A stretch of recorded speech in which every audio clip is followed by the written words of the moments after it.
பாகவதம் 82வது உபன்யாசம். சோபகிருத் வருஷம் கார்த்திகை மாதம் 8ஆம் தேதி 8/8/2125 வெள்ளிக்கிழமை. இன்னைக்கு கைசிக துவாதசி, நேத்திக்கு கைசிக ஏகாதசி. 3வது ஸ்கந்தத்தில் 11வது அத்தியாயத்தில் 2 ஸ்லோகம் முடிஞ்சுது. அதுக்கு மேலே இப்போ காலத்தில் சின்ன காலமான பரமாணு, பெரிய காலமான சம்பத்சரம் ரெண்டையும் சொன்னார். இனிமேல் அந்த பரமாணு காலத்திலிருந்து பெரிய காலங்களை சொல்கிறார். 2 பரமாணுக்கள் சேர்ந்தால் ஒரு அணு அப்படின்னு பேர். 3 அணுக்கள் சேர்ந்தால் ஒரு திரசரேணு அப்படின்னு பேர். இந்த திரசரேணுவானது நம்முடைய சாளரம்னா ஜன்னல். அந்த ஜன்னல் துவாரங்கள் வழியாக நுழைந்த சூரிய கிரணங்கள், அந்த சூரிய கிரணங்களில் தோற்றக்கூடிய தூசி தான் இந்த திரசரேணு. இது ஆகாசத்தில் கிளம்பும், பூமியில் இறங்காது. இந்த 3 திரசரேணுக்கள் சேர்ந்தால் அதற்கு ஒரு துருட்டின்னு பேர். அப்புறம் 100 துருட்டிகள் சேர்ந்தால் ஒரு வேதம் அப்படின்னு பேர். 3 வேதங்கள், இதெல்லாம் காலத்தினுடைய அளவுகள். 3 வேதங்கள் சேர்ந்தால் ஒரு லவம், 3 லவங்கள் சேர்ந்தால் ஒரு நிமேஷம், 3 நிமேஷங்கள் சேர்ந்தால் ஒரு க்ஷணம், 5 க்ஷணங்கள் சேர்ந்தால் ஒரு காட்டை, 15 காட்டைகள் சேர்ந்தால் ஒரு லகு, 15 லகுக்கள் சேர்ந்தால் ஒரு நாழிகை, 2 நாழிகை சேர்ந்தால் ஒரு முகூர்த்தம், 6 நாழிகை அல்லது 7 நாழிகை ஒரு பிரகரம். இதுவே யாமம் என்று சொல்லப்படுகிறது. யாமம் என்பது 3 மணி காலம். இப்போ இன்னைக்கு இருக்கிற நம்முடைய 60 நிமிஷம் 1 மணி அப்படின்னு வச்சுட்டு கணக்கு பண்ணுறதுல 3 மணி காலம் ஒரு யாமகா அப்படின்னு பேர். இங்கே சொல்லப்படுற காலத்தினுடைய அளவுகள்லாம் மனுஷர்களுடைய கால கணக்கின்படி வருகின்றன. நாழிகையினுடைய சொரூபத்தை சொல்கிறேன் அப்படின்றார். இது விதுரருக்கு மைத்திரேயர் சொன்னது. 12.5 பலம் எடை உள்ள தாமரம். இப்போ பலம் என்ன ஒரு கணக்கு முன்காலத்தில் இருந்தது. அது 10 பலம் அப்படின்றது அரை வீச அப்படின்னு அந்த நாளில் சொல்லுவா. அப்போ 20 பலம் என்னால் ஒரு வீச, ஒரு வீசை என்னால் 1400 கிராம் அப்படின்னு பேர். அதனால அப்படி அதை பண்ணால் இப்போ அந்த கிராமில் நமக்கு வேற அந்த கணக்கு பண்ணி கொள்ளலாம். இந்த 10 பலத்தை, அந்த 10 பலம் மாதிரி இப்போ 12.5 பலம் எடை உள்ள ஒரு தாமிரம். அதனால ஒரு பாத்திரத்தை செய்ய வேணும். அது ஒரு படி ஜலம் கொள்ளும். அதன் அடியில் 5 மாஷங்கள்னா உளுந்துகள், அவைகளுடைய எடை உள்ள பொன்னாலே செய்யப்பட்ட 4 அங்குலம் நீளமுடைய ஒரே ஊசி, ஒரு ஊசியினால துவாரம் பண்ணணும். அந்த துவாரம் பண்ணினால் அந்த பாத்திரத்துக்கு, அதாவது ஒரு துவாரம்னா அந்த ஓட்டை, அந்த ஊசியால் ஓட்டை பண்ணணும். அப்போ அந்த ஒரு ஓட்டையை பண்ணி அந்த ஜலத்தில் அதை நிறுத்தினா கொஞ்சம் கொஞ்சமாக ஜலம் உள்ளே ஏறும். அதுக்குள்ளே அந்த பாத்திரத்துக்கு பிரஸ்தம் அப்படின்னு பேர், பிரஸ்தா அப்படின்னு பேர். அதை ஜலத்தில் வைத்தா எவ்வளவு காலத்தில் அந்த ஓட்டையின் வழியே நீர் நிரம்ப பெற்று அந்த பாத்திரம் ஜலத்தில் மூழ்குமோ அதுதான் ஒரு நாழிகை. அத்தகைய நாழிகைகள் 7.5 நாழிகைகள் கொண்டது ஒரு யாமகா, ஒரு யாமம்.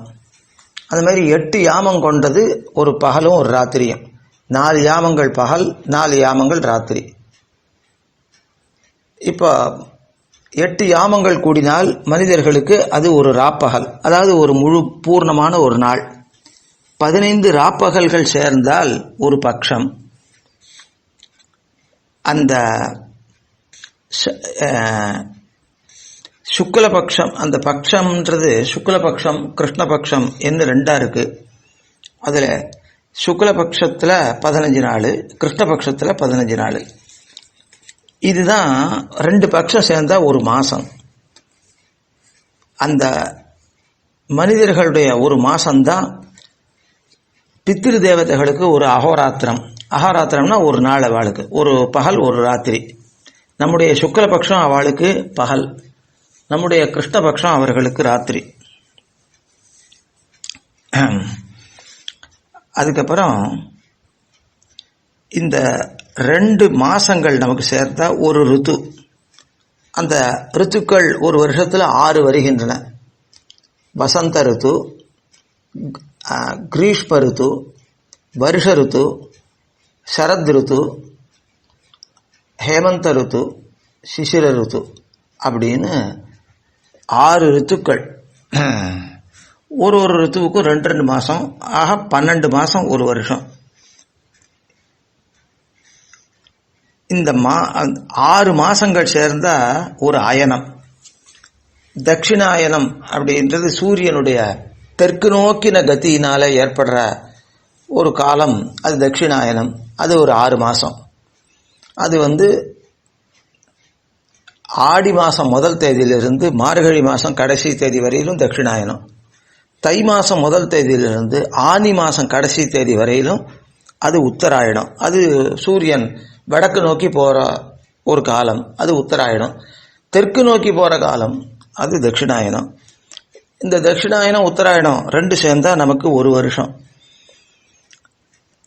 இந்த தேவதைகளுக்கு அதுதான் ஒரு அகோராத்திரம், அதாவது ஒரு நாள். அவளுக்கு இரவும் பகலும் அடங்கின ஒரு நாள். நமக்கு 12 மாதங்கள் போனால் அவளுக்கு ஒரு நாள் போகும். அந்த 12 மாதங்கள் நமக்கு சேர்ந்ததுன்னா நமக்கு ஒரு சம்பத்சரம். இந்த சம்பத்சரங்களாலே 100 சம்பத்சரங்கள் பூர்ண ஆயுசு மனுஷனுக்கு என்று சொல்லப்படுகிறது.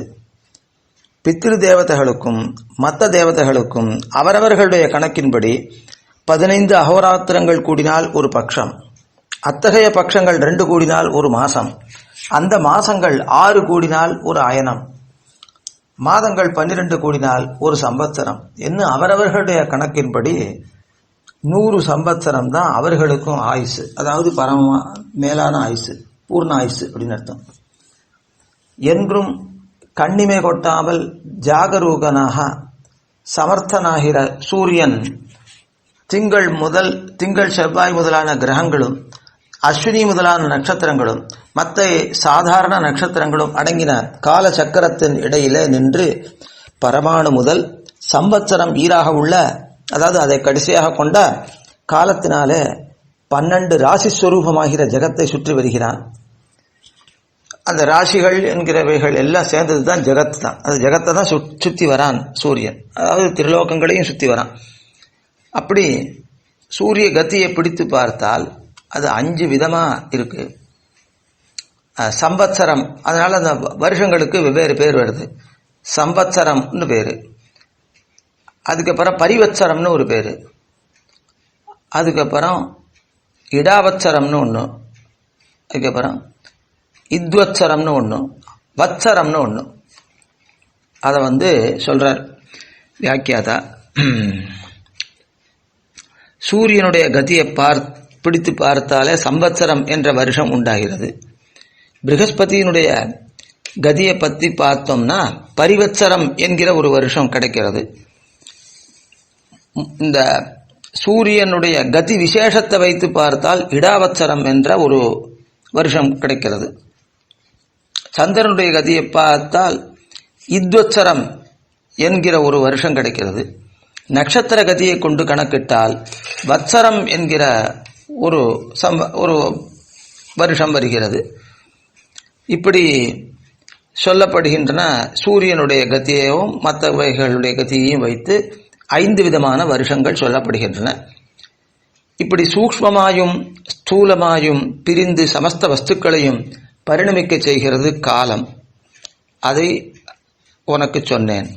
இந்த காலத்துக்கு உட்படாமல் வாட விரும்புகிறவர்கள் காலத்தையே சரீரமாக கொண்டவனும் காலத்துக்கு உட்படாதவனும் சூரியனுக்கு அந்தராத்மாவாயிருந்து இந்த காலத்தையும் நடத்துகிறவனான பகவான் அந்த பரமாத்மாவை நாம் பணிய வேணும். பிராணிகளுக்கு ஜென்மஜரா மரணாதி விகாரங்களை விளக்கக்கூடிய பரமபுருஷன் சிருஷ்டிக்கப்படுகின்ற வஸ்துக்களுடைய கர்மகதியை காலகதி என்கிற தன் சக்தியாலே பலவாறு பரிணமிக்க செய்கிறான். யாகங்களாலே சாதிக்கப்படுவதும் சத்வாதி குணங்களுக்கு